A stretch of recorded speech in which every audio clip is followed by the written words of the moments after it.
নমস্কাৰ বন্ধু বান্ধৱীসকল অসমৰ শিক্ষক সমাজৰ প্ৰাথমিক স্তৰৰ পৰা উচ্চতৰ মাধ্যমিক স্তৰলৈ প্ৰতিনিধিত্ব কৰা 12টা শিক্ষক সংগঠনৰ একত্ৰিত কণ্ঠ সদৌ অসম সন্মিলিত শিক্ষক মঞ্চই কালি প্ৰাথমিক আৰু আজি আবেলি মাধ্যমিক শিক্ষা সঞ্চালিকা যথাক্ৰমে সুৰঞ্জনা সেনাপতি আৰু মমতা হুজাইৰ লগত পৃথকে দীঘলীয়া আলোচনাত মিলিত হয়।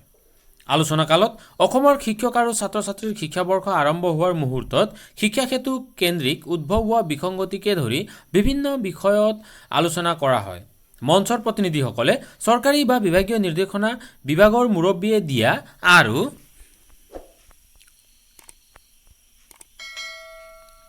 সকলো নিৰ্দেশনাত শিক্ষকৰ দৰমহা কৰ্তনৰ ভাবুকি নিদিবলৈ আহ্বান জনায়।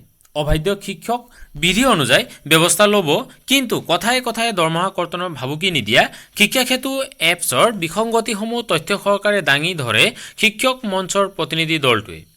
3G টেবলেট 4G হিচাপে যোগান ধৰি গোটেই বিসংগতিসমূহ চপাই লৈছে। ফলত উপস্থিতি প্ৰদানত যথেষ্ট সময় অপচয় হোৱাৰ লগতে পাঠদান কাৰ্যত ব্যাঘাত জন্মায়।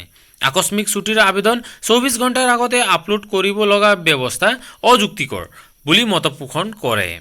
প্ৰশ্ন হয়, দুৰ্ঘটনা, আত্মীয় স্বজন, বন্ধু বান্ধৱ, নিজৰ অসুখ বিসুখ বা মৃত্যু, যানজঁট, প্ৰাকৃতিক সামাজিক দুৰ্যোগ, হঠাৎ উদ্ভৱ হোৱা আইনী শৃংখলাজনিত পৰিৱেশৰ আগতীয়াকৈ জনাৰ উপায় কি? ততাতৈয়াকৈও আচৰিত বিষয় হৈছে ছাত্ৰ-ছাত্ৰীৰ অনুপস্থিতিৰ কাৰণ টেবলেটত প্ৰসূতিজনিত ছুটি দেখুওৱা, বন্ধৰ দিনত উপস্থিতি দেখুৱায়। শিক্ষানুষ্ঠান নহাকৈও শিক্ষক আৰু ছাত্ৰ-ছাত্ৰীয়ে উপস্থিতি বা প্ৰস্থান দিব পাৰে।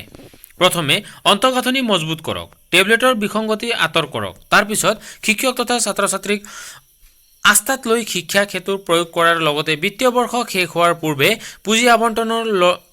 পুঁজি আবণ্টনৰ লৰা ধপৰা লগাই তাৰ ব্যৱহাৰিক প্ৰমাণপত্ৰ মুহূৰ্ততে দাখিল কৰিবলৈ বাধ্য কৰি দুৰ্নীতিক আশ্ৰয় দিছে বুলি প্ৰকাশ কৰে। সেইদৰে বিভিন্ন প্ৰশিক্ষণ অনুদান আদিৰ ক্ষেত্ৰতো একেই কথা। বৰ্ধিত ছাত্ৰ-ছাত্ৰীৰ পাঠ্যপুথি আৰু ঐক্য শীঘ্ৰেই যোগান ধৰিবলৈ দাবী জনায়। বকেয়া আদায়, পুঁজিৰ যোগান ধৰাকে ধৰি বিভিন্ন বিষয় উপস্থাপন কৰে। মুখ্য সভাপতি ৰঞ্জিত বৰঠাকুৰ আৰু মুখ্য সম্পাদক উৎপল চক্ৰৱৰ্তীৰ উপৰিও প্ৰাথমিক শিক্ষক সন্মিলনীৰ সম্পাদক ৰাতুল চন্দ্ৰ গোস্বামী, মধ্য ইংৰাজী শিক্ষক সংস্থাৰ সভাপতি দীপেন শৰ্মা, মাধ্যমিক শিক্ষক কৰ্মচাৰী সংস্থাৰ সম্পাদক গোবিন্দ কলিতা, হাইস্কুল শিক্ষক সংস্থাৰ সভাপতি সুনন্দ কলিতা, উচ্চতৰ মাধ্যমিক শিক্ষক কৰ্মচাৰী সংস্থাৰ সম্পাদক জিতন হাজৰিকা আদিকে ধৰি 7জনীয়া প্ৰতিনিধি দলটোৱে শিক্ষক মঞ্চক প্ৰতিনিধিত্ব কৰে। গতিকে এইখিনি আছিল অসমৰ শিক্ষক মঞ্চ আৰু শিক্ষা বিভাগৰ মাজত আলোচনা হোৱা বিষয়সমূহ। ভিডিঅ'টো ভাল পালে লাইক, শ্বেয়াৰ আৰু চেনেলটো যদি নতুন তেন্তে চেনেলটো ছাবস্ক্ৰাইব কৰিব নাপাহৰিব। ধন্যবাদ।